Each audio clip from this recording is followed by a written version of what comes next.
So hello friends, আমি রিতেশ আরি চ্যানেলে তোমাদের সবাইকে আরো একবার স্বাগত। তো আজকে ভিডিওতে আমরা কথা বলবো অস্ট্রেলিয়া ভার্সেস ইংল্যান্ডের ম্যাচটি নিয়ে। তো এটা কিন্তু খুবই একটা ভাইটাল ম্যাচ হতে চলেছে এই চ্যাম্পিয়ন্স ট্রফির। এটা এই কারণে বেশি গুরুত্বপূর্ণ ম্যাচ, কারণ এই গ্রুপের মধ্যে কিন্তু সাউথ আফ্রিকা রয়েছে, আফগানিস্তান রয়েছে, অস্ট্রেলিয়া রয়েছে, ইংল্যান্ড রয়েছে। এই চারটে দলের মধ্যে কিন্তু যে কোনো দুটো দল পৌঁছাবে আমাদের সেমিফাইনালে এই গ্রুপ থেকে। আর এই তিনটে দল যে রয়েছে, সাউথ আফ্রিকা, ইংল্যান্ড এবং অস্ট্রেলিয়া, এই তিনজনের মধ্যে কিন্তু ঘামাসান লড়াই হবে। কে জিতবে এই তিনটের মধ্যে যে কোনো দুটো দল মাত্র উঠতে পারবে কিন্তু সেমিফাইনালে। তো এই অস্ট্রেলিয়া বা ইংল্যান্ডকে এই ম্যাচটা কিন্তু জিততেই হবে, যে কোনো একটা দলই পারবে জিততে এই ম্যাচের মধ্যে।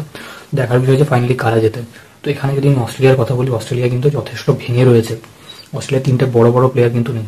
প্যাট কামিন্স নেই, মিচেল স্টার্ক নেই, ন্যাথান লায়ন নেই, এছাড়া কিন্তু আমাদের জশ হ্যাজেলউড নেই, এছাড়া কিন্তু মার্কাস স্টয়নিস নেই, মিচেল মার্শ নেই। তো এই সব কিছু মিলিয়ে কিন্তু অস্ট্রেলিয়ার ব্যাটিং হোক বোলিং হোক অনেকটা উইক দেখাচ্ছে, বাট টিমটা কিন্তু অস্ট্রেলিয়া যখন তখন যা খুশি করার ক্ষমতা রাখে। এই চ্যাম্পিয়ন্স ট্রফিটা যদি জিতে যায় আমরা কিন্তু অবাক হব না, বাট চ্যাম্পিয়ন্স ট্রফিতে কিন্তু যথেষ্ট ভালো স্কোয়াড নিয়ে যাচ্ছে অস্ট্রেলিয়া।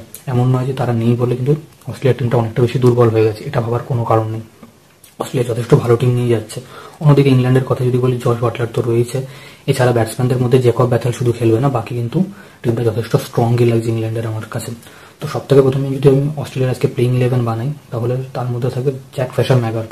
এতদিন ধরে যে কোনো আইসিসি টুর্নামেন্টে আমরা কিন্তু দেখেছি ডেভিড ওয়ার্নারকে ওপেন করতে, বাট এই প্রথমবারের জন্য আমরা কিন্তু জ্যাক ফ্রেশার ম্যাগারকে ওয়ানডে টুর্নামেন্টে ওপেন করতে দেখবো আইসিসির ওয়ানডে টুর্নামেন্টে।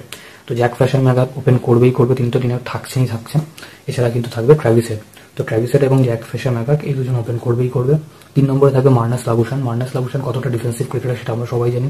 তার কেবিলিটি সেটা আমরা ওয়ার্ল্ড কাপে দেখেছি, এবং ইন্ডিয়ার সাথে WC ওয়ার্ল্ড কাপ ফাইনালে 2023 কিন্তু মার্নাস লাবুশান যথেষ্ট ধরে ধরে ক্রিকেট খেলে কিন্তু ম্যাচটাকে বের করেছিলেন, এবং তিনি যথেষ্ট পোটেনশিয়াল ক্রিকেটার। 3 নম্বরে তিনি থাকবেন। 4 নম্বরে থাকবে স্টিভেন স্মিথ কিরকম ধরনের প্লেয়ার সেটা বলার অপেক্ষা রাখে না, তিনি আইসিসি ইভেন্টে কিন্তু ভালোভাবে ফুটে ওঠেন। তিনি এবছর কিন্তু ক্যাপ্টেন্সিও করবেন অস্ট্রেলিয়ার হয়ে। তো স্টিভেন স্মিথ 4 নম্বরে থাকবেন। 5 নম্বরে থাকবে গ্লেন ম্যাক্সওয়েল, যিনি 5 নম্বরটা একদম জায়গাটা ধরে রেখেছেন। তার উপর অনেকটা দায়িত্ব থাকবে, কারণ দুটো ধরে খেলা ব্যাটসম্যানের পর একজন মেরে খেলা ব্যাটসম্যান লাগবেই। তো গ্লেন ম্যাক্সওয়েল 5 নম্বরে কিন্তু বিশাল বড় একটা রোল প্লে করতে চলেছেন। এরপর রাখবে হচ্ছে জশ ইংলিশ খুব ভালো একজন ক্রিকেটার, আমরা জানি। T20 ফর্ম্যাটে তিনি ভালো পারফরমেন্স দেন, এবং T20 ওয়ার্ল্ড কাপ তিনি খুব একজন লাকি প্লেয়ার। তিনি যতগুলো আইসিসি টুর্নামেন্ট খেলেছেন প্রায় সব কটাতেই কিন্তু আমাদের অস্ট্রেলিয়া কিন্তু যথেষ্ট ভালো পারফরমেন্স দিয়েছেন। তো জশ ইংলিশ কিন্তু যথেষ্ট ভালো একজন ক্রিকেটার, এবং উইকেট কিপার ব্যাটসম্যান হিসেবে তার পারফরমেন্সটা আমরা এক্সপেক্ট করবো এই টুর্নামেন্টে। 7 নম্বরে কিন্তু একজন ভালো প্লেয়ার থাকবে অ্যারন হার্ডি। তো অ্যারন হার্ডিকে অনেকেই হয়তো চেনে না। অ্যারন হার্ডি কিন্তু ব্যাটও করতে পারে, বলও করতে পারে। তো অ্যারন হার্ডি BBL এর পারফরমেন্স যথেষ্ট ভালো রয়েছে, এবং অস্ট্রেলিয়ার যে কাউন্টি ক্রিকেটগুলো হয় সেই ক্রিকেটেও কিন্তু তার পারফরমেন্স যথেষ্ট ভালো রয়েছে, যার জন্য কিন্তু তার সিলেকশনটাও হয়েছে। তো অ্যারন হার্ডি থাকবে 7 নম্বর প্লেয়ার হিসেবে। 8-এ থাকবে হচ্ছে আমাদের অ্যাডাম জ্যাম্পা যথেষ্ট ভালো বোলার, এবং লিমিটেড ওভার ক্রিকেটে তিনি কিন্তু নিজেকে বারবার প্রুভ করেছেন। তিনি খুবই আন্ডাররেটেড বোলার বলে আমার মনে হয়, কারণ অ্যাডাম জ্যাম্পাকে অনেকটা বেশি সুযোগ দেওয়া উচিত। অস্ট্রেলিয়াতে তিনি সুযোগ পান, বাট IPL আমরা তাকে দেখতে পাই না যে অ্যাডাম জ্যাম্পা খেলছে না, অ্যাডাম জ্যাম্পা চোটের জন্য বাইরে। অ্যাডাম জ্যাম্পা সেইভাবে কিন্তু পপুলার বোলার নয়, যেহেতু তিনি IPL বা T20 টুর্নামেন্ট খুব একটা বেশি খেলেন না। আইসিসি টুর্নামেন্ট আসলে কিন্তু অ্যাডাম জ্যাম্পা ফুটে ওঠেন, এবং আইসিসি টুর্নামেন্টে তিনি বারবার পারফরমেন্স দেখান। তো অ্যাডাম জ্যাম্পা থাকবে 8 নম্বর প্লেয়ার হিসেবে। 9 নম্বরে থাকবে নেথান এলিস। তো নেথান এলিস কিন্তু এই বছর অস্ট্রেলিয়ার পুরো বোলিংটাকে লিড করবে। তো নেথান এলিসের পারফরমেন্স কিন্তু আমরা দেখেছি যথেষ্ট ভালো হয়েছে, কিন্তু যে ট্রাই সিরিজগুলো রয়েছে বা যে বাইলেটারাল সিরিজগুলো হয় সেই সিরিজগুলোতে। তো নেথান এলিস কিন্তু পেস অ্যাটাককে পুরো লিড করবে। এরপর 10 এবং 11 নম্বরে কোন দুজন বলার থাকবে সেটা নিয়ে কিন্তু যথেষ্ট চিন্তা রয়েছে। 10 নম্বর রাখবো স্পেন্সার জনসনের কাছে হাইট আছে, এবং তিনি যথেষ্ট ভালো বোলিং করতে পারেন। তিনি কিন্তু মিচেল স্টার্কের একজন প্রপার রিপ্লেসমেন্ট হতে পারেন। তো মিচেল স্টার্কের প্রপার রিপ্লেসমেন্ট হিসেবে কিন্তু স্পেন্সার জনসন থাকবেন, এবং তিনি ভালো পারফরমেন্স দেবে বলেই আমি আশাবাদী। এছাড়া কিন্তু আরেকজন 11 নম্বরে কাকে রাখা হবে, সিন অ্যাবট নাকি বেন রসিয়াস? তো বেন রসিয়াসের পারফরমেন্স কিন্তু BBL এ যথেষ্ট ভালো হয়েছে। এছাড়া সিন অ্যাবটও কিন্তু রেগুলার ক্রিকেট খেলেন অস্ট্রেলিয়ার হয়ে। তো আমি সিন অ্যাবটকেই রাখবো 11 নম্বর প্লেয়ার হিসেবে, কারণ সিন অ্যাবটের পারফরমেন্স যথেষ্ট ভালো হয়েছে অস্ট্রেলিয়ার জার্সিতে। তো সিন অ্যাবট থাকবে 11 নম্বর প্লেয়ার হিসেবে। এই হচ্ছে অস্ট্রেলিয়ার 11 জন খেলবে বলে আমার মনে হয় 100% মিলেই যাবে, খুব বেশি যদি ইনজুরি না থাকে। তো এই 11 জন নামবে আজকে মাঠে ইংল্যান্ডের বিরুদ্ধে বলে আমার মনে হয়। আপনাদের কি মনে হয়? আপনাদের প্লেইং 11 অস্ট্রেলিয়ার কারা কারা থাকবে সেটা আপনারা কমেন্ট সেকশনে লিখে জানান। সো এবার যদি আমরা ইংল্যান্ডের টিমের কথা বলি, ইংল্যান্ডের টিম কিন্তু যথেষ্ট শক্তিশালী দেখাচ্ছে।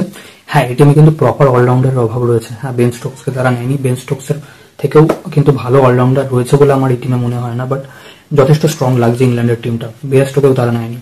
তো ইংল্যান্ডের টিমের প্রথম ওপেনার যদি আমরা দেখিনি, ফিল সল্ট তো খেলবেনি।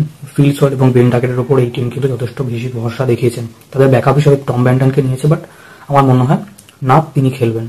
তো বেন ডাকেট খেলবেন। ফিল সল্ট ওপেন করবেন, তো Ben Duckett, Phil Salt open করবেন। 3 নম্বরে থাকবে জো রুট, 4-এ থাকবে হ্যারি ব্রুক, 5-এ থাকবে জশ বাটলার, 6-এ থাকবে আমাদের লিয়াম লিভিংস্টোন। তো এই 6 জন কিন্তু প্রপার ব্যাটসম্যান নিয়ে যাচ্ছেন তারা। তো এই 6 জনের উপর কিন্তু অনেকটা বেশি দায়িত্ব থাকবে, কারণ 7 নম্বরে ব্যাট করতে নামবে জেমি ওভারটন। আর জেমি ওভারটন ছাড়া কিন্তু 7 নম্বরে খেলার মতো অন্য কোনো প্লেয়ার আমি পুরো স্কোয়াডে দেখছিও না। জেমি ওভারটন 7 নম্বর প্লেয়ার হিসেবেই নামবে, তিনি ব্যাটিংও করতে পারবেন, বোলিংও করতে পারেন। ফাস্ট বলার হিসেবে কিন্তু জেমি ওভারটন যথেষ্ট ভালো প্লেয়ার। এরপরে থাকবে ব্রাইডন কার্স 8 নম্বরে। ব্রাইডন কার্সের কথা যদি বলি, ব্রাইডন কার্সের নাম হয়তো খুব বেশি লোক শোনেনি।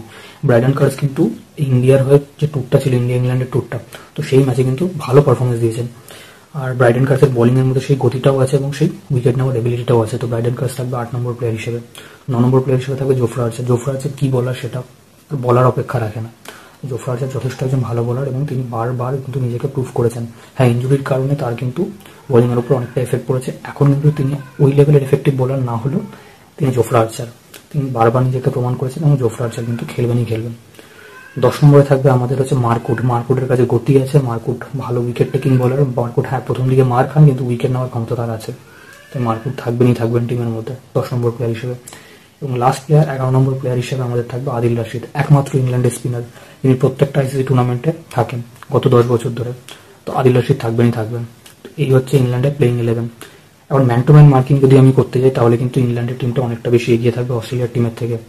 যদি ওপেনারের কথা বলি, তাহলে ওপেনারের দিক থেকে কিন্তু অস্ট্রেলিয়া এগিয়ে থাকবে। মিডল অর্ডারের কথা যদি বলি, মিডল অর্ডারে কিন্তু আমার মনে হয় ইংল্যান্ড অনেকটা বেশি এগিয়ে থাকবে। বোলারের কথা যদি বলি, বোলিংয়ে কিন্তু ইংল্যান্ড এগিয়ে থাকবে।